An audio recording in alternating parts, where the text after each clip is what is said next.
ज्ञान में अग्रगण्य है, ऐसे महात्माओं ने विचार किया कि हमें कुछ करना चाहिए। धर्मो रक्षति रक्षताः, धर्म हमारी रक्षा करता है। तो जब धर्म के ऊपर संकट हो तो हमें भी धर्म की रक्षा करनी चाहिए। सब महात्मा इकट्ठे हुए और विचार आया कि महाराज क्या किया जाए, कौन सा ऐसा अनुष्ठान किया जाए ताकि हम सब के अंदर ये पाप प्रवेश कर चुका है तो पाप निकल जाए, परमात्मा की कृपा प्राप्त हो।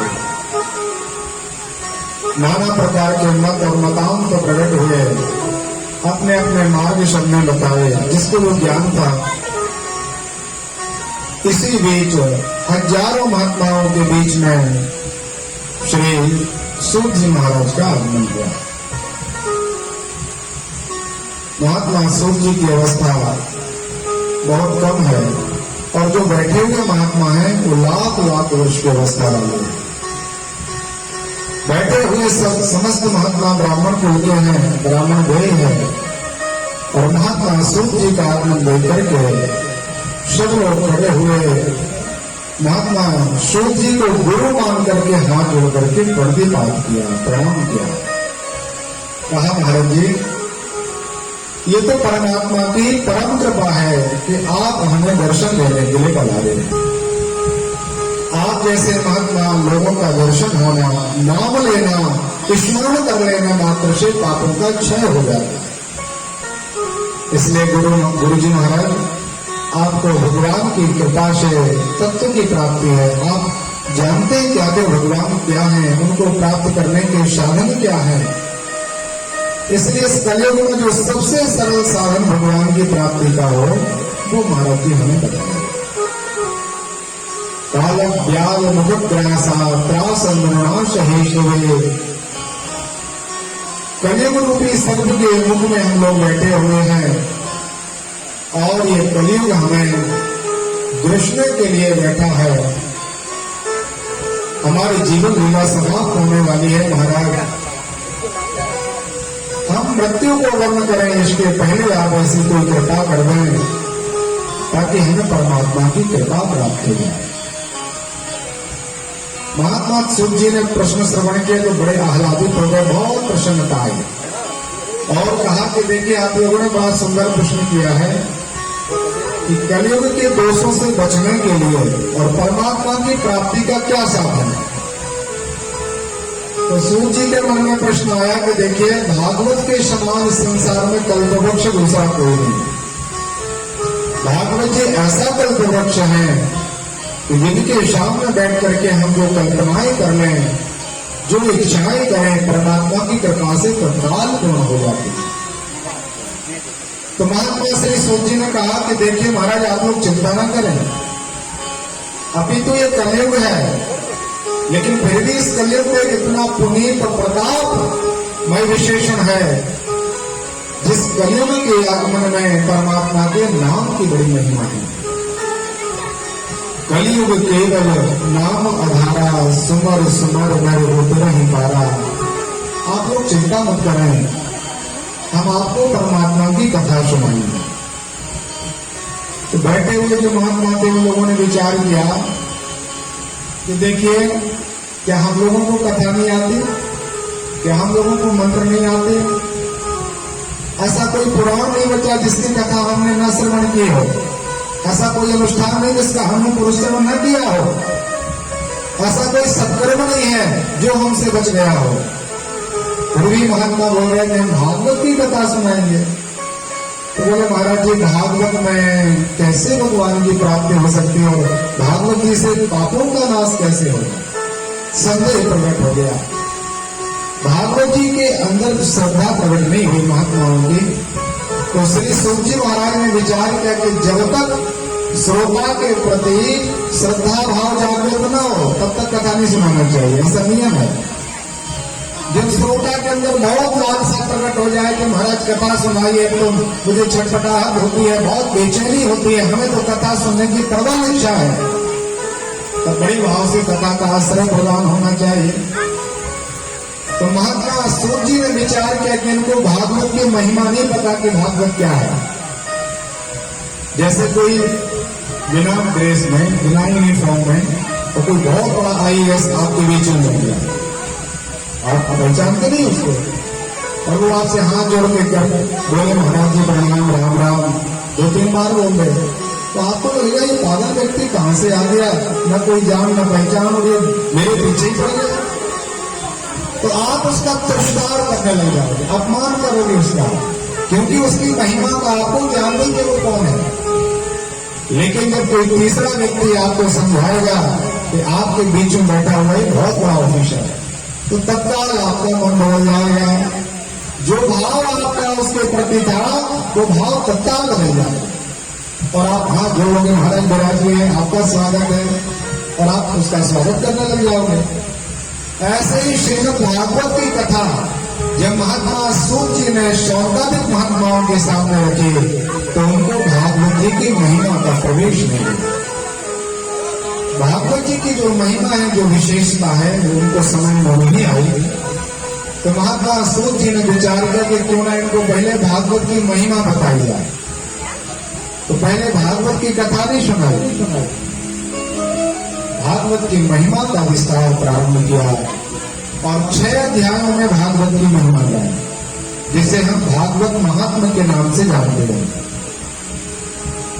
कहा महाराज जी आप लोग चिंता न करें, हम वो कथा आपको सुनाएंगे कि एक बार श्री सुखदेव स्वामी ने महात्मा परीक्षित को प्रमुख यजमान बना करके गंगा मैया के तट पर बैठ करके 7 दिन कथा सुनी।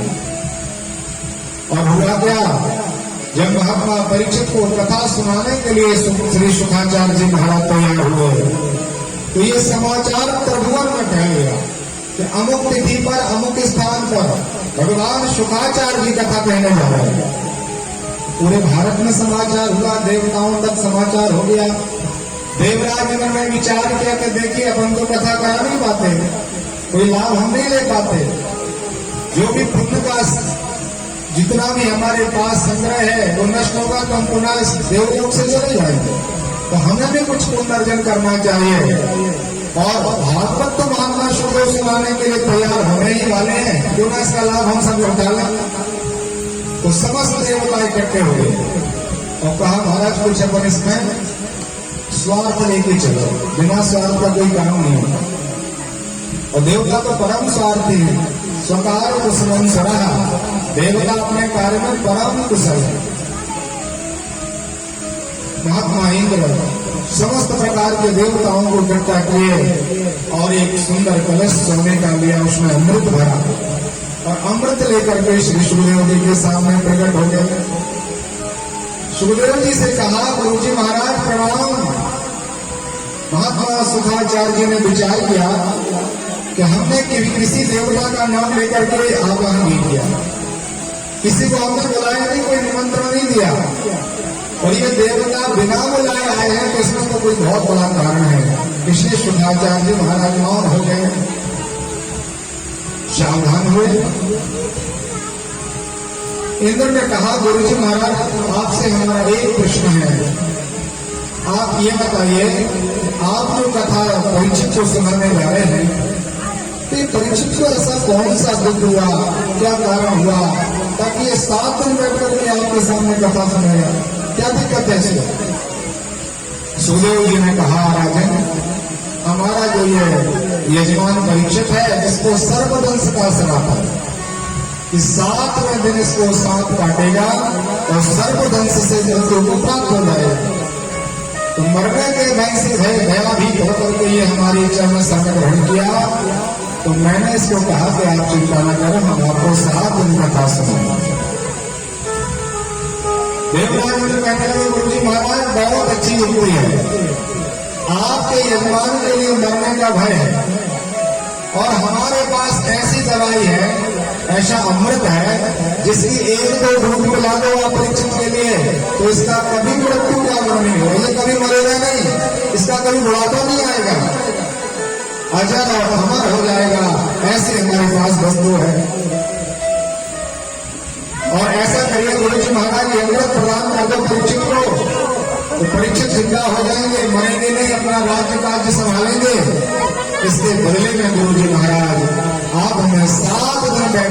कथा श्रवण करावे। तो जैसे ही देवताओं के राजा ने कहा कि इसके बदले में आप हमें कथा सुना दो, मतलब भागवत का सौदा, भागवत का विनिमय, तो श्री सुखदेव जी ने विचार किया कि हमारी भागवत जो वस्तु है ये बहुमूल्य रत्न है, इसका कोई किसी प्रकार का मूल्य नहीं है। और ये देवताओं का राजा बोल रहा है कि अमृत के बदले में हमें कथा सुना दो। तो सुखदेव स्वामी ने कहा कि राजन देखिए, विनिमय बराबर वस्तुओं में होता है, दोनों वस्तुओं का मूल्य यदि एक जैसा हो तो उसमें विनिमय हो जाता, अदला बदली हो जाती है। लेकिन यदि कोई कहे कि कांच का टुकड़ा देकर के बहुमूल्य मणिमाणिक की याद आप हमें प्रदान कर दो, ये तो मूर्खता होगी। राजन, आपका अमृत एक कांच का टुकड़ा है, तो हमारी श्रीमद् भागवत की कथा बहुमूल्य रत्न है। इंद्र ने कहा, गुरु जी महाराज आप अमृत की महिमा को नहीं जानते क्या? हजारों वर्षों तक व्यक्ति तपस्या करता है, अनंत काल तक तप करके भगवान की कृपा होती है और उसको देवता बनाया जाता है। वहां पर जाकर के एक अमृत रखा है, उसकी एक बूंद मिलाई जाती है और वो एक बूंद अमृत पीने मात्र से व्यक्ति अजर और अमर हो जाता है। गुरु जी महाराज इतना तप करने के बाद ही मिलता है और आप कहते हैं कांच का टुकड़ा है।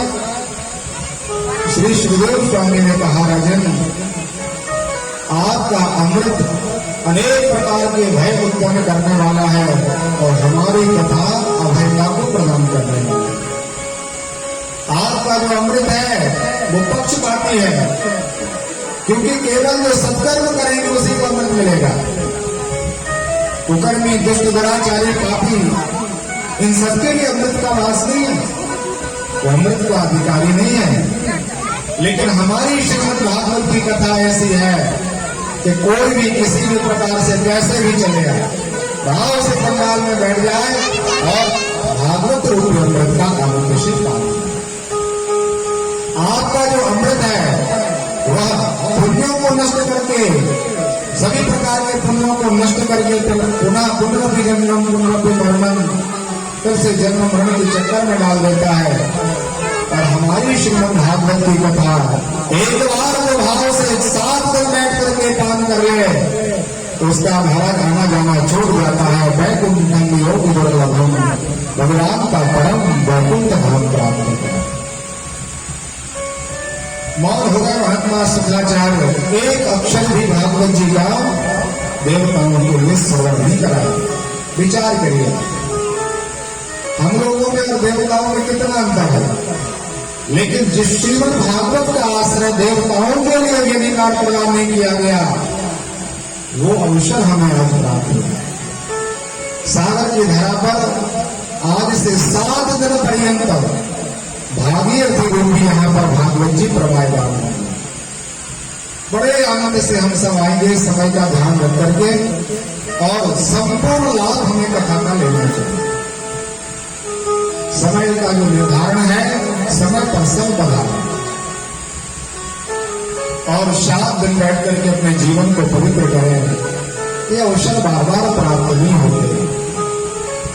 श्री सूत जी महाराज ने कहा सौनकादि ऋषियों को कि महाराज हम वही कथा आपको सुनाएंगे जिस कथा का अधिकार सुखदेव स्वामी ने देवताओं को प्रदान किया। और बड़े आनंद के साथ श्री सुखाचार्य जी महाराज ने वह कथा परीक्षित के निमित्त कही।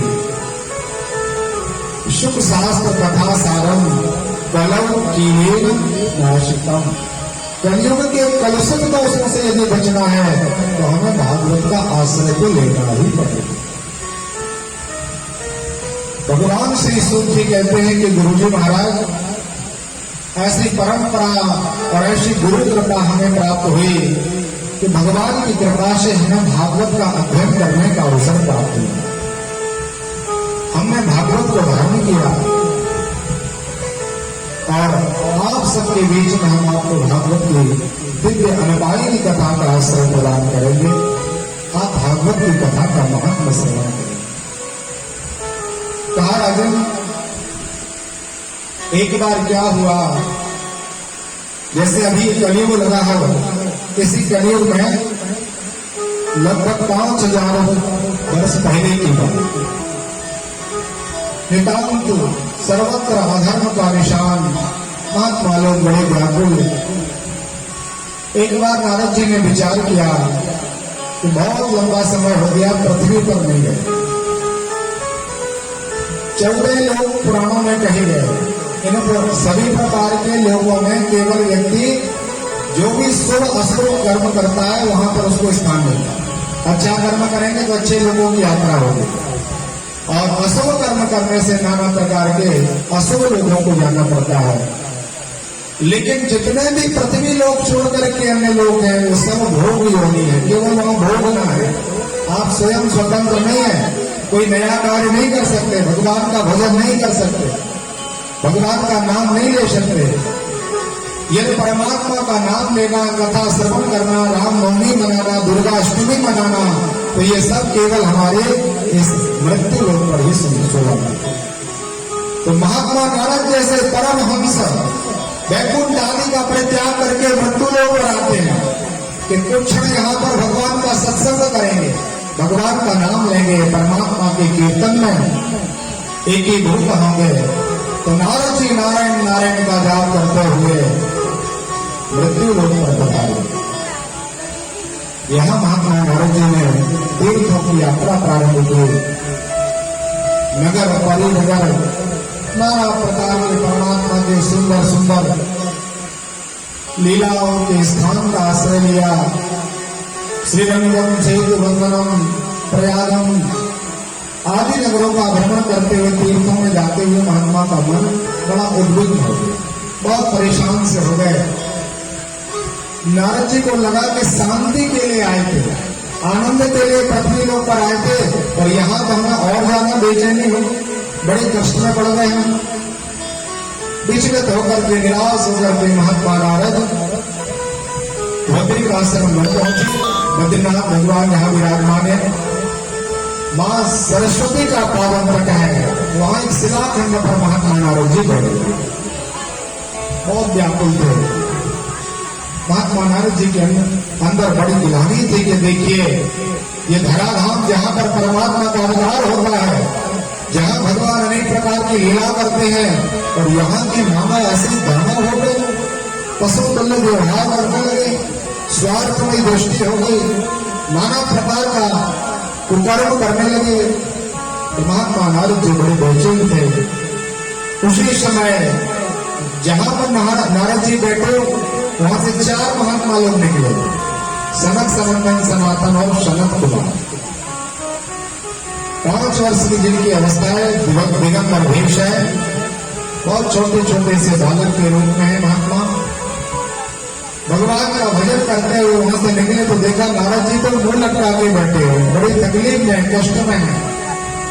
नारद जी को देख करके महात्मा लोगों को तो बड़ा आश्चर्य हो गया कि देखिए महात्मा नारद जो परमात्मा के साथ रहने वाले भगवान की कृपा प्राप्त हैं, तो ऐसे नारद जी के जीवन में तकलीफ आ गई। महात्मा नारद जी को दुख हो गया। तो महात्मा नारद जी से कहा कि महाराज आप अपने दुख का कारण बताइए। कथम ब्रह्मण देमुखा उतश्चिंता पुरो भवान परितो गम्यते चक्र उपश्चागमनम्।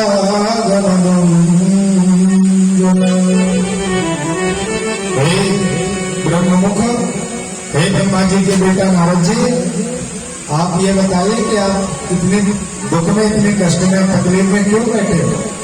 आप कहाँ से आए हो, कहाँ जा रहे हो? आपके आने का कारण क्या है, यहाँ क्यों बैठे हो, और इस दुख का कारण बताइए महात्मा। नारद जी ने नेत्र खोले, देखा सामने संतावक महात्मा खड़े हैं, बैठने के लिए आसन दिया, और महात्मा नारद जी ने अपनी पूरी घटना उनको सुनाई। कहा महात्मा आपको क्या बताएं, हम इस मृत्यु लोक पर हम सत्कर्म करने के लिए आए, भगवान का भजन करने के लिए आए थे, लेकिन हमने यहाँ पर क्या देखा, सत्यम नास्ति दया दानम। यहाँ पर सत्य नहीं बचा, दान का कोई विवेचन नहीं है, किसी प्रकार से दया का चिन्ह नहीं है। नाना प्रकार से व्यक्ति अपवित्रता में रहता, पवित्रता का कोई विचार नहीं। उदराम धर्मो जीवा बकारा कूट भाषिना, भागवत जी में लिखा है कि व्यक्ति की प्रवृत्ति केवल उदर पोषण हो जाएगी। आजकल हमारा उद्देश्य क्या है? केवल आय का साधन मिल जाए, केवल हमारा उदर पोषण हो जाए। महाराज नैन प्रकार न कैसे भी हो, धर्म से उदर पोषण हो या धर्म से हो, केवल ये प्रवृत्ति हमारी बची हुई है। और भागवत जी ने पहले से लिखा, उदराम धर्मो जीवा बकारा कूट भाषिना, अनेक प्रकार से पशुतुल्य जीवन जीने लगेंगे व्यक्ति। और नारद जी ने तो ये स्वयं देखा। क्या बताए महाराज?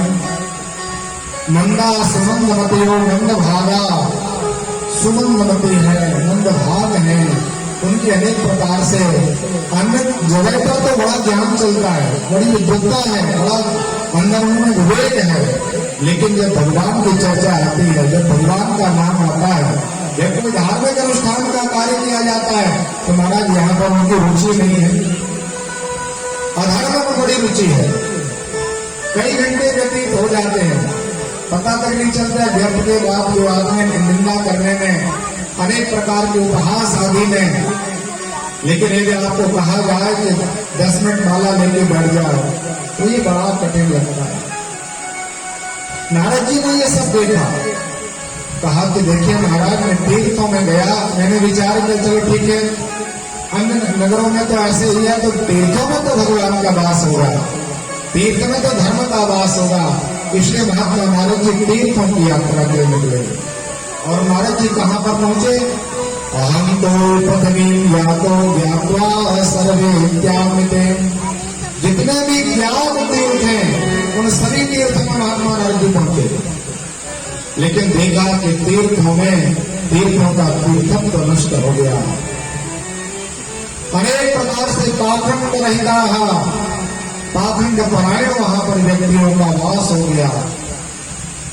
जो तीर्थों में रहने के योग्य महत्व हैं, उनको तीर्थों में रहने नहीं दिया जाता। और नाना प्रकार का कुकर्म पाप दुराचार करके व्यक्ति वहां पर महंत की गद्दी पर प्रतिष्ठित हो जाते हैं और फिर नाना प्रकार का पाप कर्म करते हैं।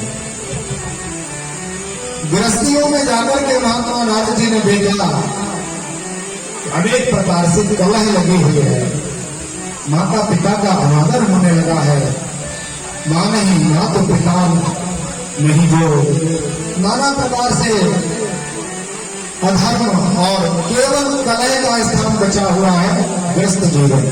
जबकि गृहस्थ जीवन में तो बड़ा आनंद होना चाहिए, भगवान का भजन होना चाहिए।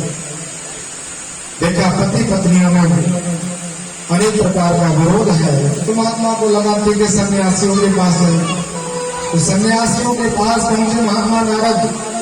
जो व्यक्ति घर परिवार छोड़ करके सन्यास लेकर के आए हैं, जो महात्मा बने हुए हैं, और देखा कि बहुत बड़ा संग्रह है महात्माओं का, बड़ा भारी आश्रम है, नाना प्रकार के उनके आय व्यय के साधन है।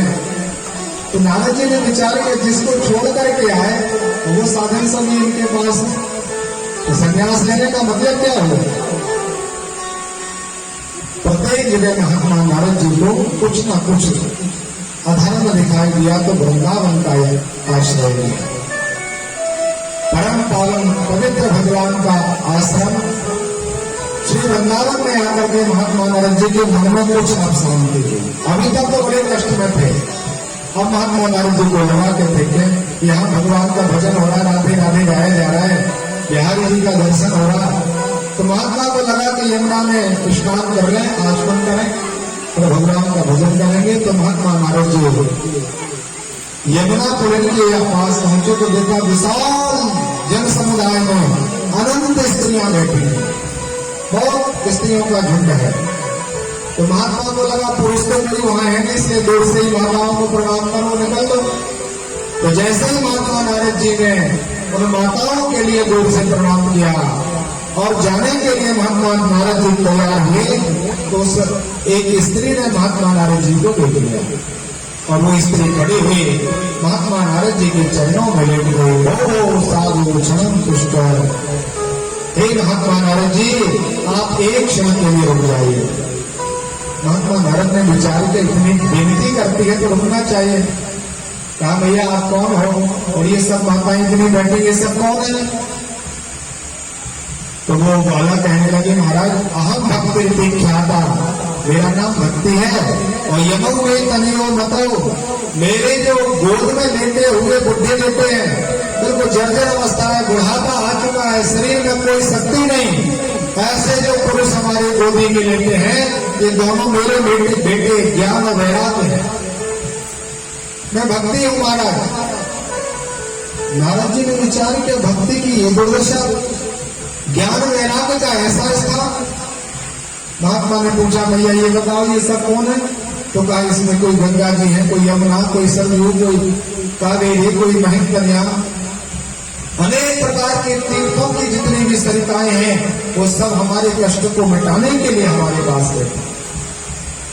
महात्मा को तो बड़ा कष्ट हुआ। कहा भैया आप ये बताओ आपको दुख क्यों, क्या तकलीफ है, आप क्यों परेशान हैं? तो भक्ति ने कहा महाराज देखिए संसार में माताएं बूढ़ी हों और बेटे जवान हों ये तो अच्छा लगता है, लेकिन माँ जवान हो और बेटे बुढ़ापे को प्राप्त हो जाए ये तो बड़ा वैषम्य है। हमारी अवस्था बाल अवस्था कैशोर अवस्था है और हमारे बेटे हजारों हजारों वर्ष में जो बुढ़ापा आता है ऐसे बुढ़ापे को वो प्राप्त हो गया। तो माता भक्ति के वचनों का श्रवण करके नारद जी ने कहा भैया आप ये बताओ कहाँ जन्म हुआ आपका, आप कहाँ से आई हो, आप अपनी पूरी घटना बताओ, तब हमें निर्णय लेने में बहुत सुविधा हो जाएगी कि आपके साथ कौन सा उपचार किया जाए। तो भक्ति ने अपना परिचय दिया। उत्पन्ने द्रवणे साहम वृद्धि करना गता क्वचित क्वचिन महाराष्ट्रे गुर्जरे जीर्णतां गता। जो भक्ति महारानी है वो कहती है कि हम द्रविड़ देश में उत्पन्न हुए, दक्षिण देश में भक्ति का जन्म बताया गया। कर्नाटक में हम थोड़े से बड़े हुए और युवावस्था हमारी आई तो हम महाराष्ट्र आ गए। महाराष्ट्र से जब हम गुजरात आदि से निकलने लगे तो हमारी अवस्था जर्जर होने लगी, हमें बड़ी तकलीफ होने लगी, कष्ट हुआ। तो मुझे विचार आया कि देखिए इस संसार का, इस भारत का त्याग करके विदेश चले जाना चाहिए। यहाँ पे व्यक्ति अनेक प्रकार का पाप कर्म करते हैं, भक्ति का आश्रय लेते नहीं, भक्ति का बड़ा अपमान करते हैं। इसलिए भक्ति महारानी ने विचार किया कि हम इस सभी प्रकार से भारत का त्याग करके विदेशे गम्यनम शाह, विदेश चले जाओ। तो महाराज विदेश जाने के लिए हम वृंदावन के यहाँ से निकले तो जैसे ही यमुना के पावन तट का आश्रय लिया और हम जो बूढ़े थे हमारे अंदर अनेक प्रकार का जो बुढ़ापा आ गया था वो हमारा बुढ़ापा एक सुंदर यौवन में बदल गया। हम तो बहुत सुंदर युवती के रूप में बदल गए वृंदावन में, लेकिन हमारे छोटे छोटे जो बालक थे वो वृंदावन में आकर के बुढ़ापे को प्राप्त हुए।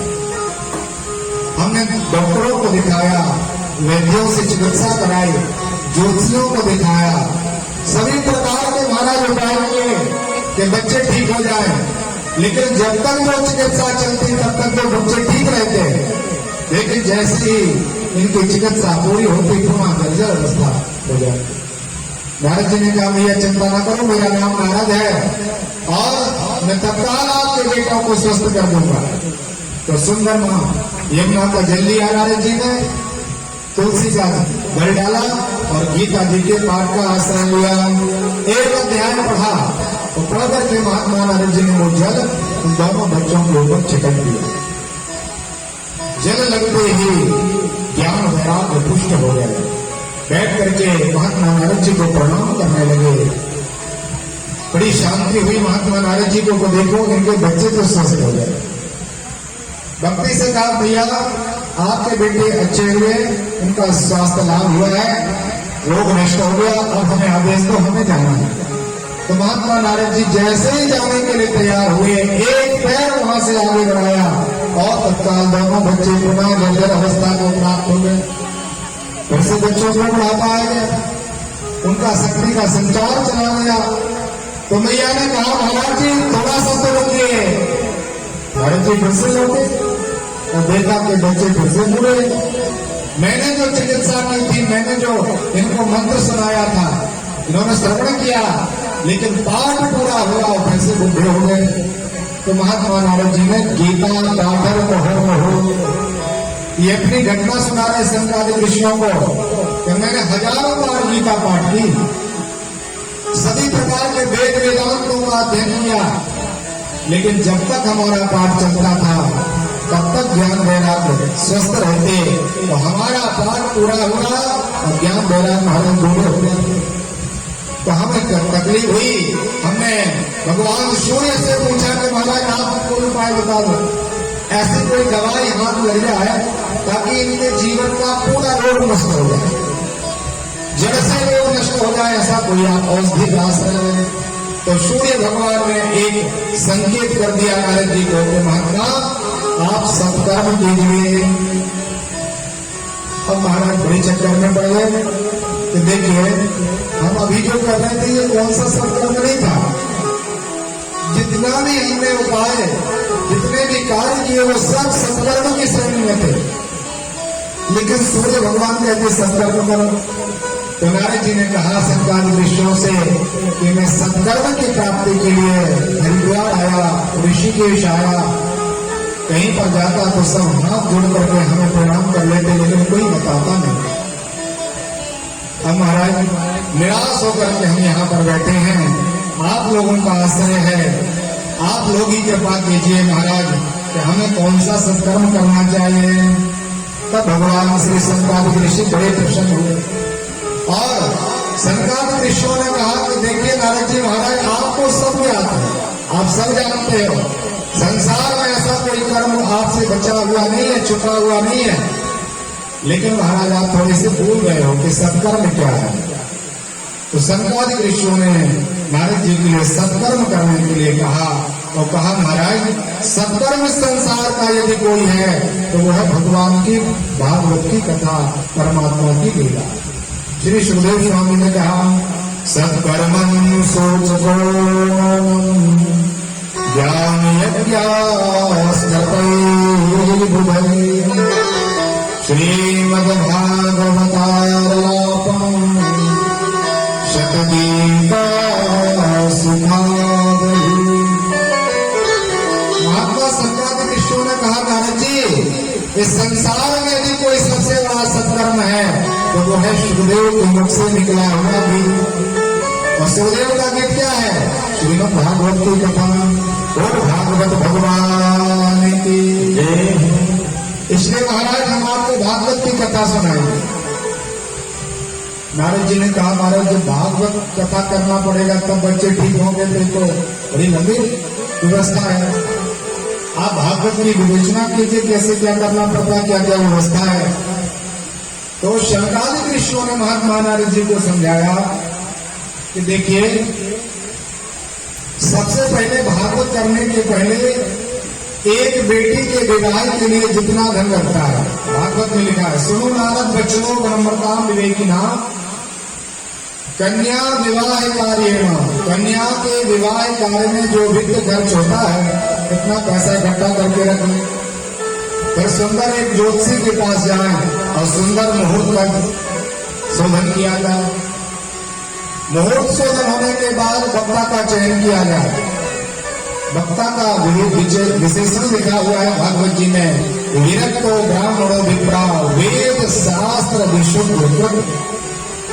ब्राह्मण हो, संतोषी हो, वेद और शास्त्र में ज्ञान रखता हो, वैष्णव होना चाहिए। ऐसे वक्ता का चयन करके फिर भूमि का चयन किया जाए कि कहां पर कथा करना है। लिखा है कि संभव हो तो केवल गंगा मैया के तट पर कथा सुनो।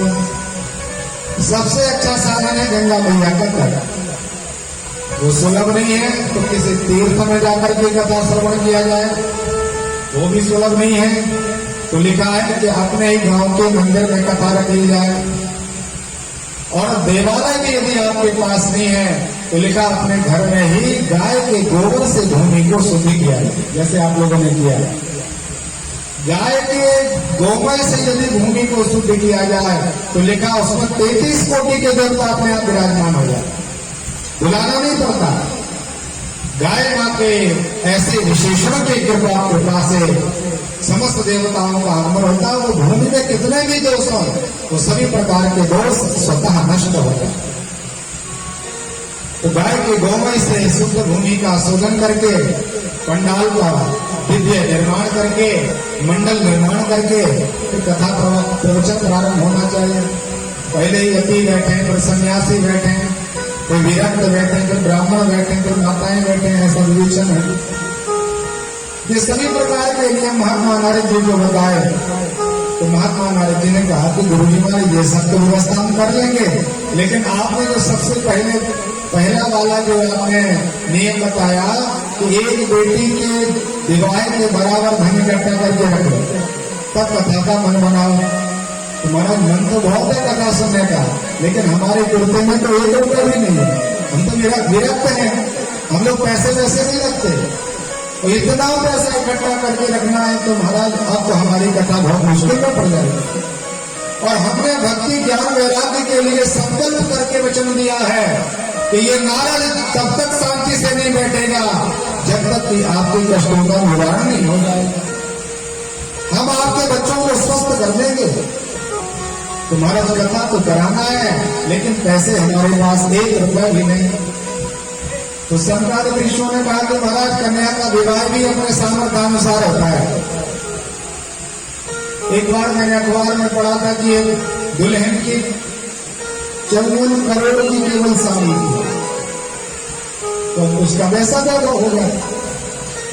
तो महात्मा नारद जी को संपादित ऋषियों ने बताया कि जिसका जो सामर्थ्य होता है तदनुसार अपनी कन्या का पढ़ने देना करता है, उस सामर्थ्य के अनुसार अपनी बेटी का विवाह कर देता है।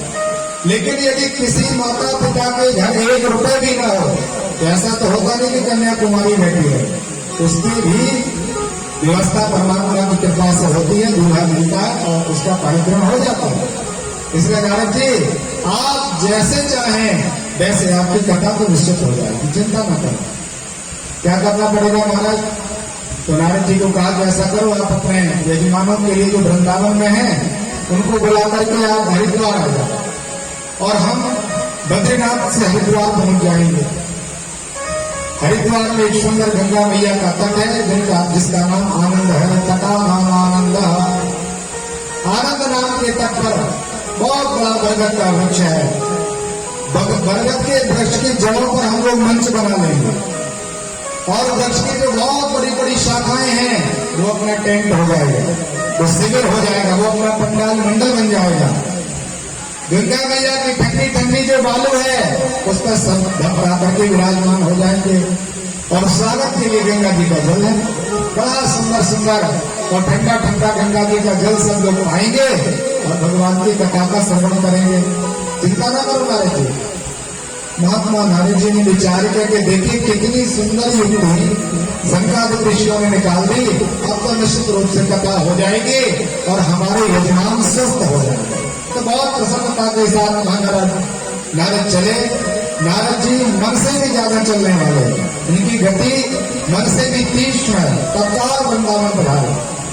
भक्ति ज्ञान वैराग्य से कहा कि आप लोग चिंता न करें, अब केवल 7 दिन की बात है। 7 दिन के बाद आप लोग पूर्ण स्वस्थ हो जाएंगे। क्या करना पड़ेगा हमारे लिए? कुछ नहीं करना, हम सब हरिद्वार चलेंगे। हरिद्वार जाकर के 7 दिन कथा श्रवण करेंगे और श्रवण करने मात्र से आप लोग सभी प्रकार के रोगों से मुक्त हो जाएंगे। महात्मा नारद जी ज्ञान वैराग्य भक्ति को लेकर के हरिद्वार पधारे। शंकराचार्य कृष्ण महात्मा कथा करने के लिए आए। 400 भक्त हैं यहाँ। सनक, सनंदन, सनातन और सनत कुमार प्रमुख श्रोता के रूप में महात्मा नारद जी आगे बैठे।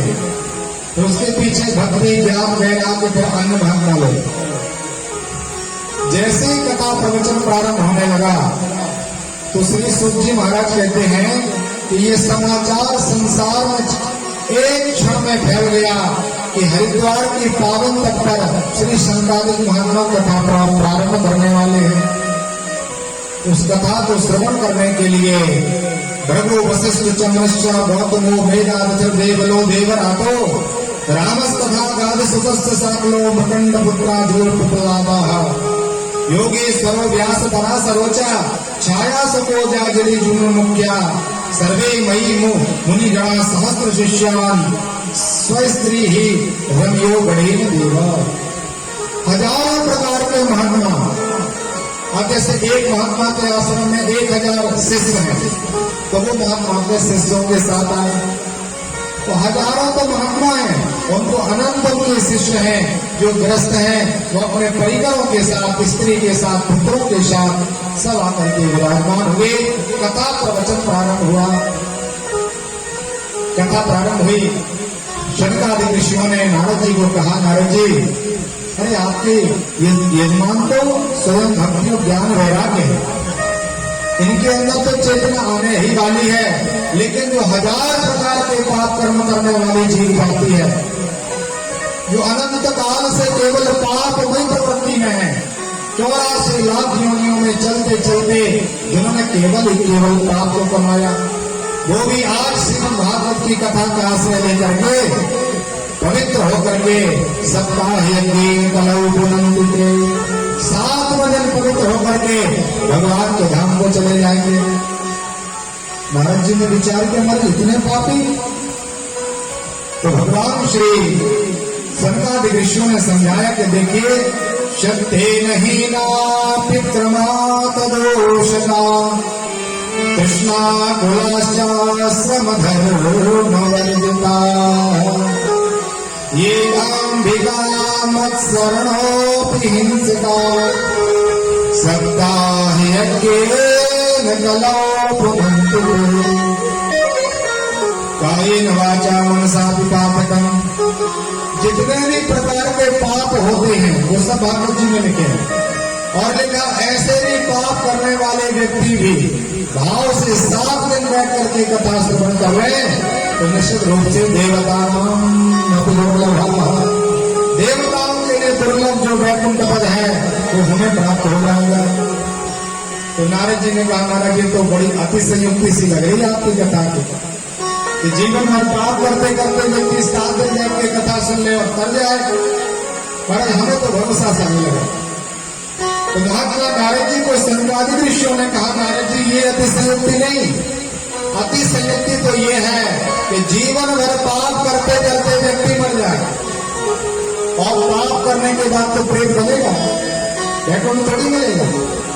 पाप करके मर जाए, मरने के बाद प्रेत बन जाए, और ऐसे प्रेत के नाम से भी यदि श्रीमद् भागवत की कथा रख ली जाए, उसके नाम से, उसके संकल्प गोत्र से शास्त्र श्रीमद् भागवत की कथा का आश्रय लिया जाए, तो प्रेत की पीड़ा का भी मर्दन करने वाली श्रीमद् भागवत की कथा है।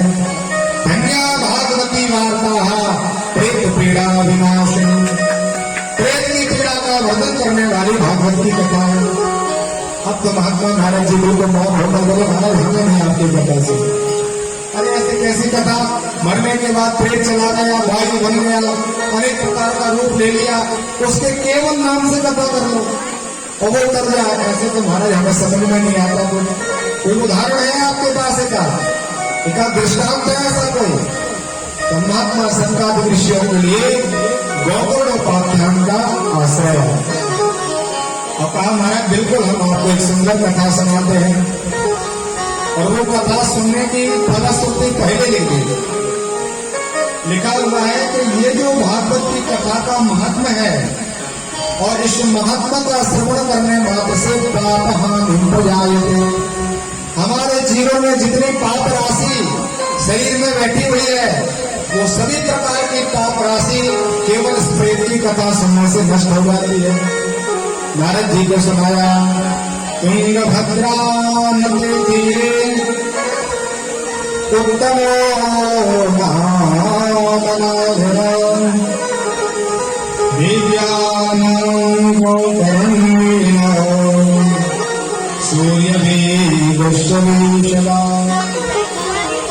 तुंगभद्रा नाम की एक नदी है, उस नदी के तट पर एक उत्तम नाम का नगर है। और उस नगर में ब्राह्मण, क्षत्रिय, वैश्य, शूद्र सभी प्रकार के वहां पर आश्रम वासी वास करते हैं। उसी उत्तम नाम के नगर में महात्मा एक पंडित जी थे, ब्राह्मण, जो वेद शास्त्र विशुद्ध थे।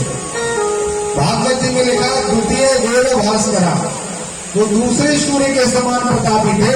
इतना ज्ञान था महात्मा को वेद और पुराण का। नाम था महाराज का आत्मदेव। आत्मा में जो रमण करने वाला है उसका नाम आत्मदेव। बहुत ज्ञानी थे। समय आया, शिक्षा महाराज जी की पूरी हुई। वेद पढ़ करके जब अपने पिताजी के पास आए तो पिताजी ने पहले उनका परीक्षण किया कि पढ़ लिख के आया क्यों। जब महाराज को लगा कि हाँ बेटा बिल्कुल वेद और पुराणों में शाक्त हो चुका है, पारंगत है, इसलिए विवाह करने का मन बनाया और आत्मदेव नाम के ब्राह्मण का एक धुंधली नाम की ब्राह्मण कन्या के साथ विवाह हो गया। अब ऐसी विरक्ति देखिए, विपरीत अवस्था। ब्राह्मण सत्कर्मी हैं, ज्ञानी हैं, वेद पुराण को पढ़ने सुनने वाले हैं। इनको पत्नी ऐसी मिली जो बिल्कुल कलह प्रिय है। भागवत में लिखा, जिसको लड़ाई झगड़ा पसंद रहेगा, जो संग की ध्वनि को सुनना पसंद नहीं करती, जिसको गाली गलौज अच्छा लगता है, प्रातः काल उठ करके जो बहुत लड़ाई करे उसमें प्रसन्न रहती है। ब्राह्मण को लगा के देखिए, विधाता की करनी कौन जान सकता है। अरे हमारे ही कोई ऐसे कर्म रहे होंगे, हम ऐसे सीधे साधे धर्म कर्म करने वाले, तो हमारी पत्नी विपरीत अवस्था वाले हमें प्राप्त हो। तो ब्राह्मण को रामायण की चौपाई याद आ गई। आत्म यथा लाभ संतोषा श्री राम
कि पुराणों में आदेश है आठम यथा लाभ संतोषा, जो हमें जैसा मिल जाए उसमें संतोष होना चाहिए। अब भगवान की कृपा से ऐसी ब्राह्मणी प्राप्त हो गई है तो इसी के साथ व्यस्त जीवन में आगे बढ़े। तो महाराज आनंद से अपने व्यस्त जीवन में प्रवेश किए। 10-12 वर्ष व्यतीत हो गए। पंडित जी के यहाँ ना बेटा जन्म लिया, ना कोई बेटी का जन्म हुआ, कोई संतान का जन्म नहीं। तो ब्राह्मण ने पहले स्वयं के अपने अनुष्ठान किया। ज्ञान तो सब था, अनुष्ठान करने का फल भी इनको प्राप्त नहीं हुआ। डॉक्टरों को दिखाया, वैद्यों को दिखाया, सबने अपना अपना निर्णय दिया। सबकी इन्होंने सभी प्रकार से चिकित्सा कराई, जो जैसा कहता महाराज करते जाते, लेकिन फिर भी इनके पास बेटे का जन्म नहीं हुआ, निसंतान थे। अब महाराज ने विचार किया कि देखिए पुराणों में लिखा है कि माता पिता के यदि 4 बेटे हैं तो 4 बेटों में से एक के यहाँ बेटे का जन्म हो गया तो अन्य जो भाई है वो सब संतानवान कहलाते हैं। लेकिन मैं तो अकेला हूं। विचार आया कि अपने घर में यदि कोई गाय का पालन किया जाए, छोटी सी बछड़ी को लाओ, उसका पालन पोषण करो और वो गाय बन जाए। वो यदि किसी वत्स को जन्म दे दे तो समझना चाहिए कि हमारे द्वारा ही पालन पोषण किया गया, इसलिए हम भी संतानवान हो। तो गौ पालन किया पंडित जी ने, गाय को रखा, बहुत इंतजार करते लेकिन गाय माता बूढ़ी हो जाती, लेकिन किसी भी गाय के नाम बछड़े का जन्म नहीं हुआ। पेड़ पौधों को लगाना प्रारंभ किया ब्राह्मण ने, पेड़ पौधे भी फल फूल नहीं देते, बड़ी आत्मग्लानि हो गई। पंडित जी को देखिए, सभी प्रकार का हमारे पास धन द्रव्य है, ज्ञान है, ब्राह्मण है, विद्वान है, विवेक है, लेकिन हमारे पास संतान नहीं है। तो ये सब होने के बाद भी हमें शून्यता है, क्या करें? तो वही आत्मदेव ब्राह्मण, बहुत सावधानी से कथा सुने, जो आत्मा में रमण करने वाला ब्राह्मण है आत्मदेव, और एक पुत्र के मोह में पड़ करके अपने मृत्यु को धर्म करने का मन बनाया, आत्महत्या करने का मन बनाया। इतना ज्ञानी ब्राह्मण, वेद पुराण को पढ़ने और सुनने और मनन करने वाला ब्राह्मण, पुत्र मोह में ऐसा फंस गया कि जिसको लगा कि अब तो हमारी जीवन लीला हमें पूरी कर देगा, अब जीना नहीं चाहिए क्योंकि हमारे यहाँ बेटा नहीं है। इस संसार का ऐसा मोह होता है। प्रातः काल का समय था, ब्राह्मण ने घर परिवार छोड़ दिया, नितांत एकांत जंगल में जाकर के देखा चारों तरफ कोई नहीं है, तो मरने के लिए तैयार हुआ। शिलाखंड से कूद जाएंगे, देह को छोड़ देंगे, मर जाएंगे तो कोई कहेगा नहीं कि पंडित जी आपके यहाँ कोई बेटा नहीं। संसार को उलाहना सुनते सुनते हमारा मन भर चुका है। तो ब्राह्मण मरने के लिए तैयार हुए थे, परमात्मा को असप्रभु बंधु हरि कारण रहित भगवान।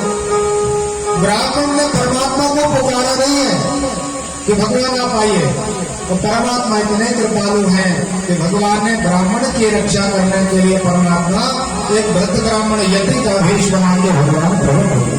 बोल भक्त भगवान की जय।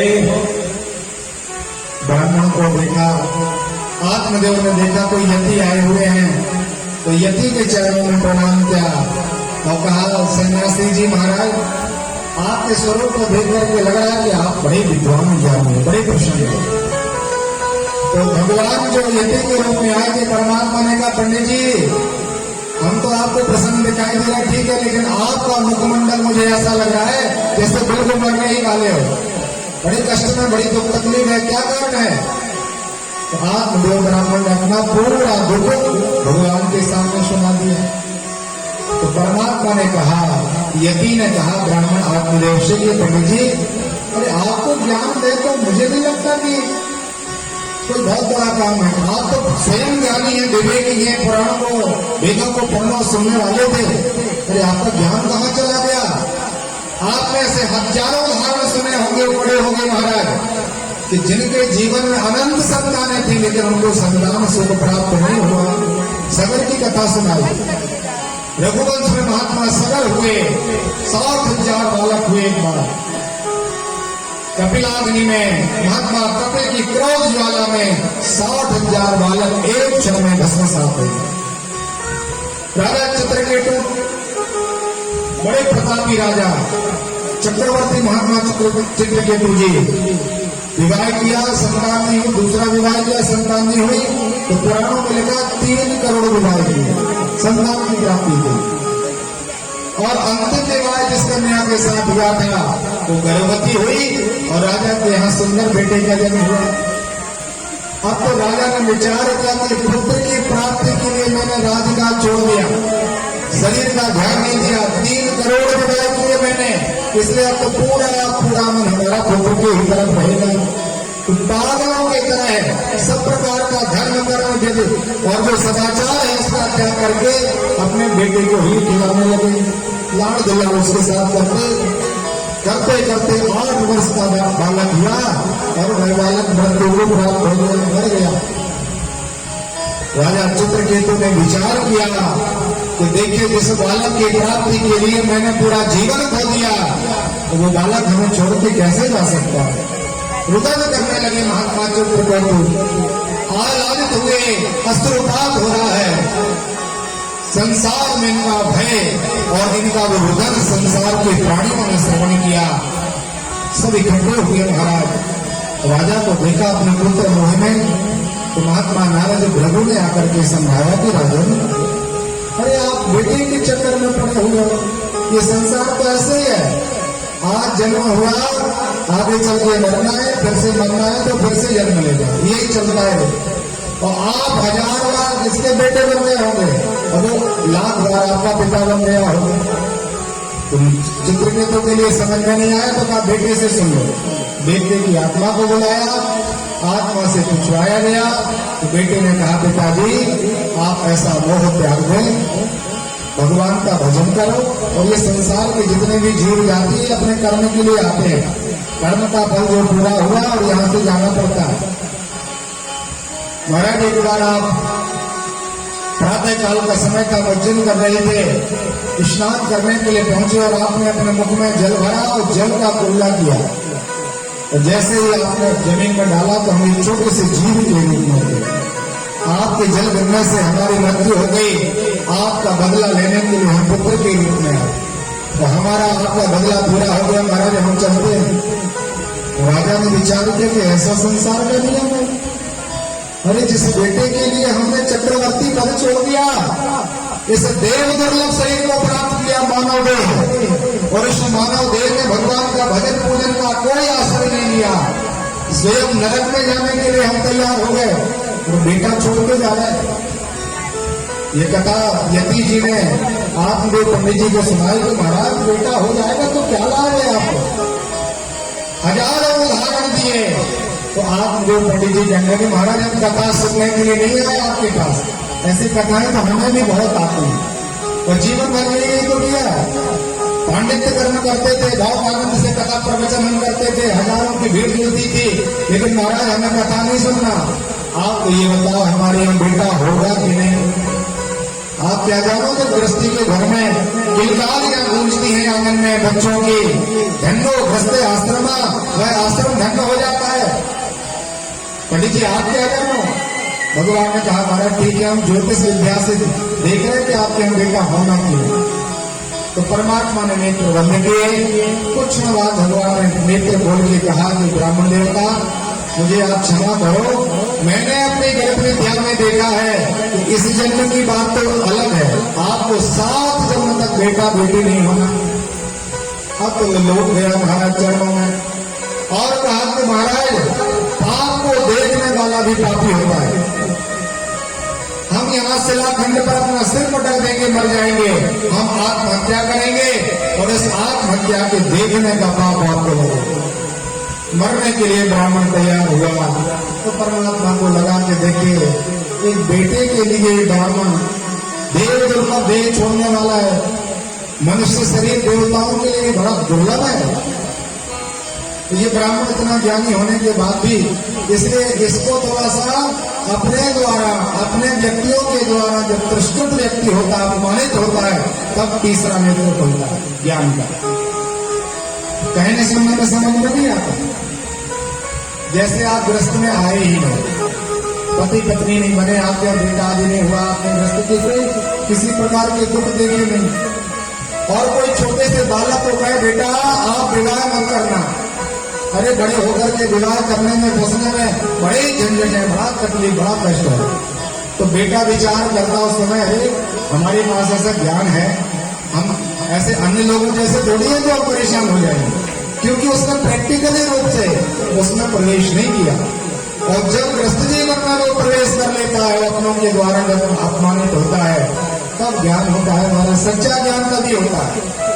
तो ब्राह्मण को अभी तक वो ज्ञान हुआ नहीं, भगवान ने विचार किया बेटे के होने के बाद इसको ज्ञान होगा और भागवत का आश्रय लेकर के मुक्त हो जाएगा। अभी करेगा आत्महत्या का पाप लगेगा, मरणों की यात्रा होगी। इसलिए भगवान ने एक माया का फल निकाला और कहा पंडित जी आप मरो नहीं, आप चिंता मत करो, ये फल है, ये फल आप अपनी पत्नी को प्रदान करो, आपकी पत्नी इसको ग्रहण करे, 1 वर्ष तक धर्म से रहे, झूठ न बोले, अनाचार न करे, साधु संतों का सम्मान करे और धर्म से रहे, पुराण की कथाओं का श्रवण करे तो इसके यहाँ ऐसा बेटा जन्म लेगा जो आपकी कीर्ति को दसों दिशाओं में फैला देगा। ब्राह्मण बड़ा प्रसन्न हुआ कि देखिए महाराज आज हमारा काम बन गया, कितना उपाय किया लेकिन हमारे पास ऐसा कोई साधन प्रकट नहीं हो पाया जो बेटा प्रदान कर सके। लेकिन आज भगवान की कृपा हो गई, फल लेकर के दौड़ता हुआ अपने घर आया। घर के पास पहुंचा तो दूर से ही आवाज लगाई, अरे ओ सुनती हो।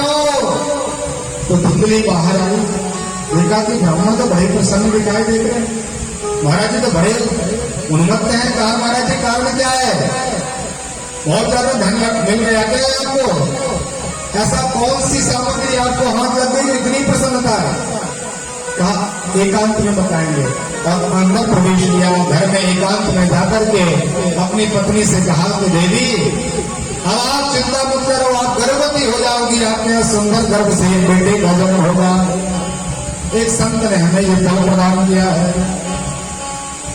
तो जिसके भाग्य में सुख नहीं लिखा तो परमात्मा भी कहना चाहेंगे कि वो सुख नहीं भोग सकते। इस कथा से हमें ये सीखना चाहिए। धुंधली के जीवन में सुख नहीं लिखा था। धुंधली ने विचार किया कि देखिए हमारे पंडित जी तो बिल्कुल सीधे साधे, माताओं को स्त्रियों के लिए अपने पति के ऊपर ऐसा भाव होता है कि हमारे पति ही सबसे ज्यादा सीधे साधे, इनको कोई ज्ञान नहीं है, कोई भी बुद्धू बना देता। तो पंडित जी बिल्कुल सीधे साधे थे, किसी ने भी फल दे दिया और फल लेके आ गए, पता नहीं किसी ने कोई तांत्रिक विद्या कर दी हो तो कुछ ऊंच नीच हो जाए महाराज। तो कहा ठीक है महाराज आप चिंता न करो, हम स्नान करके पवित्र होकर के फल ग्रहण कर लेंगे। भगवान के पास मंदिर में वो फल रख दिया। ब्राह्मण ने विचार किया, पत्नी ने कहा तो ग्रहण कर लेगी और भगवान की संज्ञा बनना में निमग्न हुए। अब इसकी जो सखी सहेलियां थी उन सबको उसने आमंत्रण दिया, मंत्रणा की। और मित्रता तो आप लोग जानते ही, जो जैसा होता है उसकी उसी तरह से अपनी मित्रता अपने आप हो जाती है। सत्कर्म करने वाले व्यक्ति की मित्रता कभी दुराचारी दुष्ट पाखंडी से नहीं हो सकती। दूर दूर से राम नाम तो हो सकती है, लेकिन जो एक घनिष्ठता है, जो एक अभिज्ञता है, वो मित्रता केवल समान गुणों में निभाई जाती है। धनवान व्यक्ति की धनी व्यक्ति से, सत्कर्मी की सत्कर्मी से, दुष्ट दुराचारी की दुष्ट दुराचारी से, ये पक्का नहीं है। तो धुंधली जैसे कुकर्म करने वाली थी वैसे इसकी सहेलियां थी। तो उन सहेलियों को बुलाया सबको एकांत में, तो कहा देवी अरे हमारे पतिदेव ये फल लेके आए, आप लोग बताओ इसको ग्रहण करें क्या? किसी ने कहा महाराज बाबाओं के चक्कर में तो वैसे करना नहीं चाहिए, और उन्होंने दे दिया ये फल, और यदि 2-4 वर्षों तक आपके घर में जन्म नहीं लिया तो बड़ी तकलीफ में पड़ जाओगी। एक बार व्यास जी के गर्भ में सुखदेव आए, 12 वर्षों तक जन्म नहीं लिया उन्होंने। इसलिए ऐसा ना हो आपका भी 2-4 वर्षों के लिए गर्भ रुक जाए, चलना फिरना मुश्किल हो जाएगा, और हो सकता है आपको भी अपना शरीर छोड़ना पड़े। किसी ने कहा कि देखो जब माँ गर्भवती होती है तो उसके शरीर का वजन बढ़ जाता है, चलना फिरना उसको थोड़ा असुविधा में होता है। और यदि अपने गांव में आग लग जाए, भागवत जी में लिखा है यदि आग लग जाएगी तो हम लोग तो निकल के चले जाएंगे, लेकिन तू स्थूल काय हो जाएगी, चलने फिरने में असमर्थ हो जाएगी, तो तुझे उसी आग में मरना पड़ेगा। विनाश काले विपरीत बुद्धि, भगवान के हाथ से पाया हुआ फल भी इन्होंने ग्रहण नहीं किया। उनके भाग्य में नहीं था, इनके पुरुषार्थ में नहीं था।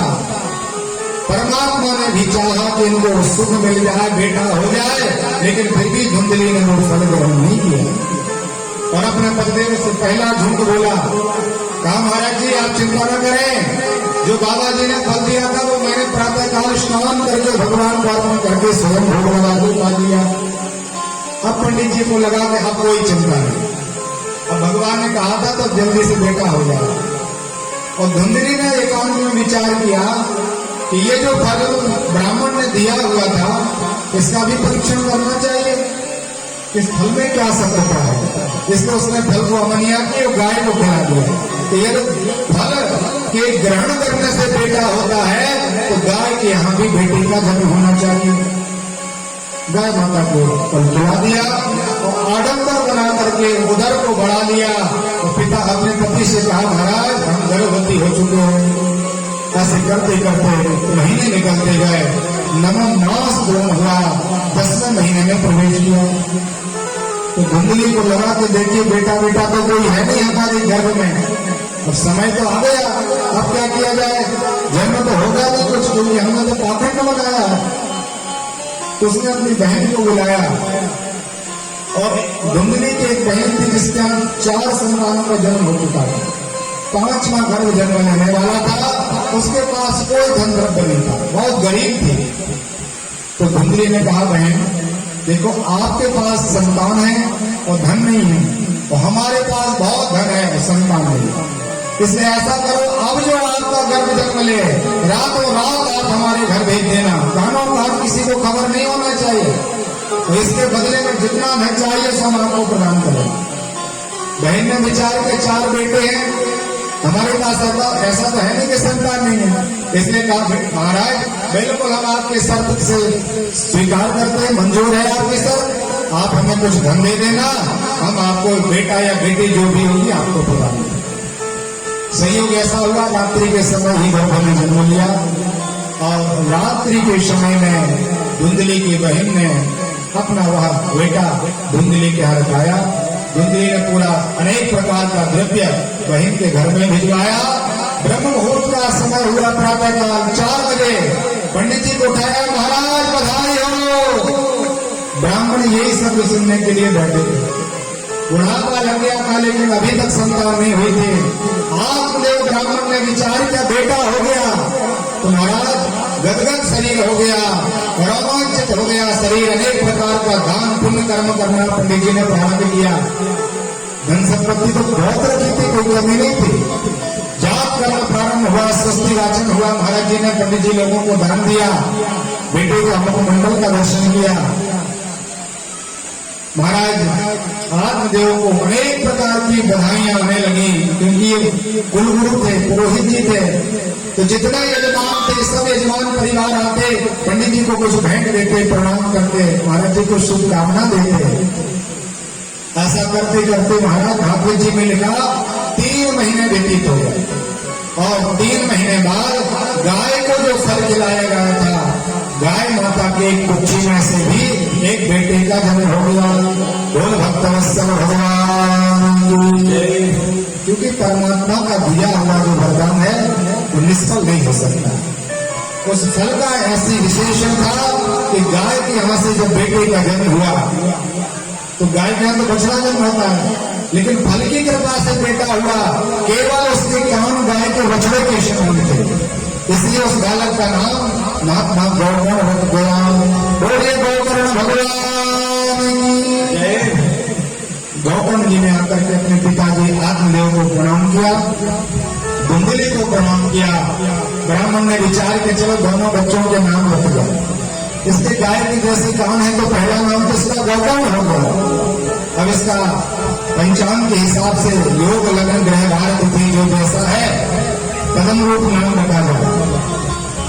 तो बड़े बेटा उसको बुलाया, छोटे बेटे गौकर्ण को बुलाया, धुंधली को बुलाया, पंचांग पूजन किया, और पंडित जी नक्षत्र के चरण के हिसाब से नाम रखने वाले थे। इसी बीच धुंधली ने कहा कि महाराज रुकिए, 10 महीना का कष्ट हमने सहन किया है, इतना विशाल वेदना हमारे शरीर में हुई, प्रसव की वेदना हमने सहन की, इसलिए महाराज नाम तो मेरे अनुसार होना चाहिए, जो हमारी रुचि होगी तदनुरूप हमारे बेटे का नाम होगा। तो ब्राह्मण ने समझाया कि हम सनातन धर्म में हैं, और सनातनियों का ये धर्म बनता है, कर्तव्य है कि पंचांग में ब्राह्मणों से पूछ करके ही अपने बच्चे का नाम रखाना चाहिए। आजकल हम लोग भी क्या करते हैं, ब्राह्मण पंडित जी से तो पूछ लेते हैं, लेकिन नाम अपने मन का रखते हैं। पहले से कई लोग सुनिश्चित करके रखते हैं कि बेटा होगा तो ये नाम रखेंगे, बेटी होगी तो ये नाम रखेंगे, लेकिन मनमुखी व्यवहार हमारे सनातन धर्म में नहीं है। हमें अपने पुराणों, शास्त्र और वेदों के अनुरूप व्यवहार करना चाहिए। इस कथा से हमें ये सीख मिलती है, हमारा ये सूत्र मिलता है। धुंधली ने अपने अनुरूप नाम रखवाया, ब्राह्मण ने बहुत मना किया लेकिन उसने कहा मेरा नाम धुंधली है तो मेरे बेटे का नाम धुंधकारी होना चाहिए। अब विचार कर लें, जिसकी जो बुद्धि महाराज क्या समझाए कोई। धुंध मतलब होता है धुआं, और कारी मतलब करने वाला, जो अंधकार करने वाला, जो पाप कर्म करने वाला हो, ऐसा धुंधकारी का नाम रखा गया। अवस्था घड़ी, दोनों का एक पाठशाला में नाम अंकित किया गया, पढ़ने के लिए भेजा। तो गोकर्ण महाराज को एक बार जो पढ़ाया जाता वो एक बार में याद कर लेते थे, लेकिन धुंधकारी को 1000 बार भी पढ़ाया जाए लेकिन इसको कोई समझ में नहीं आता। साथ में पढ़ने वाले बच्चों को भी परेशान करने लगा। एक बार गुरु जी ने विचार किया कि देखिए धुंधकारी भी कक्षा में बैठेगा तो यहाँ पर पढ़ाई लिखाई नहीं हो पाएगा। आत्मदेव ब्राह्मण से कहा महाराज हम आपके बेटे को नहीं पढ़ा सकते और आपका बेटा आप जाने हम अपने विद्यालय में नहीं रख सकते। स्वतंत्रता हो गई, स्कूल से विद्यालय से पाठशाला से मुक्त हो गया।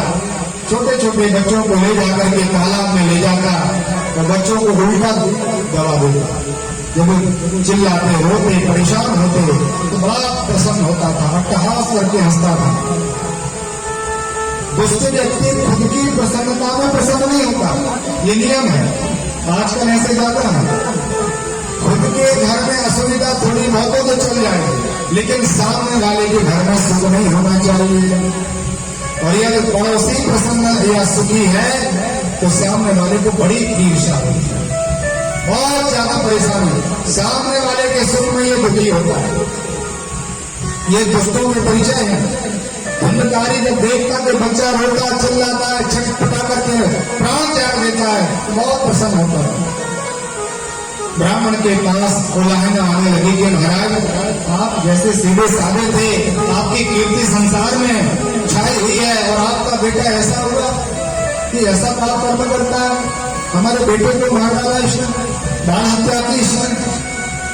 तो ब्राह्मण ने विचार किया कि देखिए कुपुत्र दुख दाई रहा, मेरे पास बेटा नहीं था तब मैं परेशान था, क्योंकि मेरे पास बेटा नहीं है, बेटा हो गया इसलिए परेशान है। तो आज हमारे पास बेटा हो गया तो हम परेशान हैं। तो ब्राह्मण ने विचार किया संसार केवल यही है, इससे बड़ा संसार नहीं है।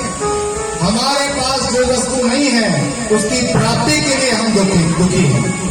कब प्राप्त हो जाए, रातों रात हम मेहनत करते हैं कि वो प्राप्त हो जाए, और जब वो वस्तु प्राप्त हो जाती है तो फिर महाराज उसकी प्राप्ति के बाद दुख हो जाता है। केवल यही है संसार।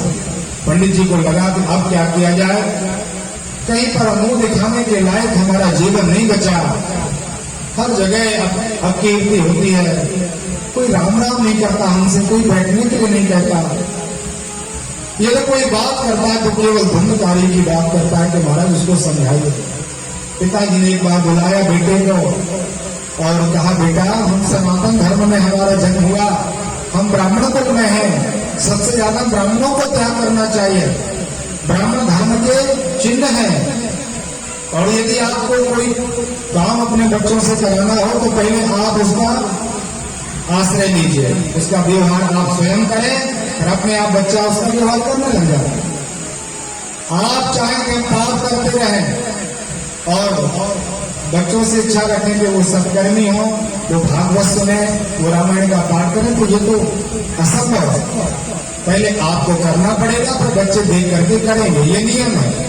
ऐसे ही कहा बेटा हम ब्राह्मण हैं और ब्राह्मणों को पहले करना पड़ता है, तो अन्य जो आश्रम के आश्रमी हैं वो आश्रय लेकर के भगवान का आश्रय लेते हैं। हमें बड़ा त्याग करना चाहिए। लेकिन भूल ही फल ही न देत जगत सुधा वर्ष ही जलद भूल के हृदय न चेत जो गुरु मिले निरंचन। ब्रह्मा जी के समान भी यदि कोई गुरु बन के आ जाए तो ऐसे मूर्खों के लिए कौन समझा सकता है।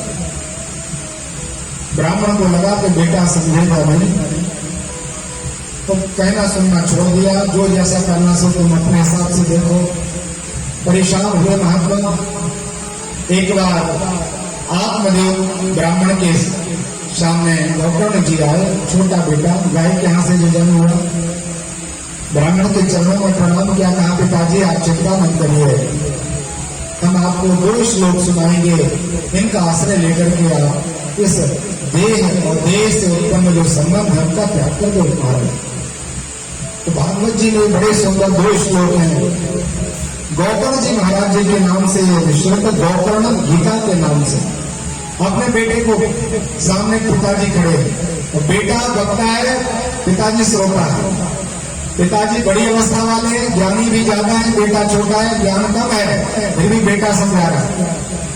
ज्ञान हमें कहां से मिलता है, कौन देने वाला, ये विचार नहीं करना चाहिए। ज्ञान हमें मिल रहा है, उस पात्र का ध्यान न देके ज्ञान का आश्रय लेना चाहिए। बेटे ने कहा, पिताजी देहे स्तूनां सर्वहृदये अभिमतिं त्यक्त्वा जयाशुराद सुभगा ममताभिमुञ्चन् पश्यामसं जगदिदं क्षणभङ्गुरिष्टं वैराग्यरागरसगो भवभक्तिनिष्ठा। बड़ी सावधानी से श्लोक का भावार्थ सुनना। ये अपनी कथा है, ये आत्मदेव की कथा नहीं, ये हमारी अपनी स्वयं की कथा है। इस श्लोक में लिखा हुआ है, देहे स्त्री मांस हृदय अभिमतिं त्यक्त्वा। देह जो अपना शरीर है, ये हड्डी मांस मज्जा आदि से निर्मित है और शरीर को पुष्ट करने वाला अन्न है। जब 2 टाइम भोजन न करो तो शरीर जवाब देने लगता है हमारा, तो कुछ जल्दी से लाइए, अब शक्ति नहीं हमारे अंदर। इतना शरीर बड़ा है, सभी प्रकार से सुंदर है, लेकिन शरीर को चलाने वाला कौन है? अन्न। तो अन्न यदि कर्म नहीं करोगे तो शरीर शक्ति नहीं रहेगी इसे। तो अन्न का कैसा स्थान है? अन्न यदि आप प्रातः काल बना दो तो ऐसे गर्मी के समय में शाम तक वो नष्ट हो जाता, वो ग्रहण योग्य नहीं बचता। तो कहा महाराज जी, जो अन्न प्रातः का बना हुआ शाम तक नहीं चलता और उसी अन्न से पुष्ट होने वाला ये शरीर है, ये पंचरचित है, 5 तत्वों से मिला हुआ है। और चितिजल पावक गगन समीरा, ये 5 तत्व है। पंचरचित है, अधम शरीरा, अधम शरीर है, इसका कोई भरोसा नहीं महाराज, कब मिट्टी के समान विकस जाए, इसका कोई प्रभाव नहीं। संसार के हर वस्तु की वैलिडिटी लिखी रहती है, उसमें लिखी रहती है वैधता कि इतने महीना तक ये वस्तु चलेगी। दवाई आदि में आप लोगों ने देखी होगी, हर सामग्री में लिखी रहती है। लेकिन हमारा जो शरीर है, इसकी आयु कब पूर्ण हो जाए इसका कोई ध्यान नहीं किसी को। जाना जरूर है, लेकिन कब चला जाएगा इसका कोई ज्ञान नहीं। इसलिए पिताजी, जब शरीर को भी नहीं रहना तो शरीर के जो द्वारा निर्मित माता पिता स्त्री पुत्र संतान आदि जो संबंधी हैं उनसे महाराज ममता का त्याग कर दो। शरीर ही नहीं होगा तो शरीर के साथ जो संबंधी है वो कैसे आपको सुख दे सकते हैं? इसलिए पुत्र आदि का महाराज त्याग कर दो और जाया सदा सदा ममता विमुंचन, आप सभी प्रकार के ममता का विमुंचन कर दें। पिताजी ने कहा, बेटा ये कहने में तो बहुत सरल लगता है, लेकिन ये करने में बड़ा कठिन है। बोलने में जितना सरल है, अपने जीवन में उतारने में इतना ही बहुत कठिन है। तो दूसरे श्लोक में श्री भगवान जी ने कहा कि महाराज जी, धर्मं भजस्व सततां त्यजलोक धर्मान सेवस्व साधु पुरुषान जहि काम कृष्णान रागादि दोष रहितं निज राम देव सेवा कथा रस कहो मुद्राम विद्वान। पिताजी, 2 प्रकार के धर्म होते हैं, एक लोक धर्म होता है और एक स्वधर्म होता है। लोक धर्म क्या है? आय व्यय करना, 8 घंटे तक मेहनत करना, धन कमाना, उस धन से माता पिता पत्नी पुत्र आदि की लालन पालन की व्यवस्था करना, ये लोक धर्म है। और इस लोक धर्म का त्याग करके पिताजी आप स्वधर्म का आश्रय लीजिए। स्वधर्म में ये संसार कुछ नहीं है, केवल आप अकेले हो। अकेले आप आए हैं, अकेले आपको जाना है। संसार में कोई किसी का नहीं है, केवल इस संसार में परमात्मा ही इस आत्मा का संरक्षक है, वो ही सदा संबंधी है, वो ही सबसे बड़ा मित्र है। अभी तक पिताजी आपने लोक धर्म किया, संसार की मान अपमान ऊंच नीची हानि लाभ सुख दुख का आश्रय लिया, लेकिन इससे ऊपर उठ करके फेंका दिया आप आत्मा भ्रमण करें, क्योंकि आपका नाम आत्मदेव है, आप एक आत्मा है, आप शरीर नहीं है। ऐसा सुंदर ज्ञान जब बेटा ने दिया तो ज्ञान को आश्रय को ग्रहण किया। और भागवत जी का जो 10वां स्कंद है, 5वें दिन से जो कथा हम सुनेंगे, उस 10वें स्कंद का आश्रय लेकर के महात्मा गौतम जी वनांतर के लिए भेज देते हैं पिताजी को। और आत्मदेव जी ने भागवत जी का पाठ करके अपने देह को पूरा किया और वैकुंठ पद उनको प्राप्त हो गया।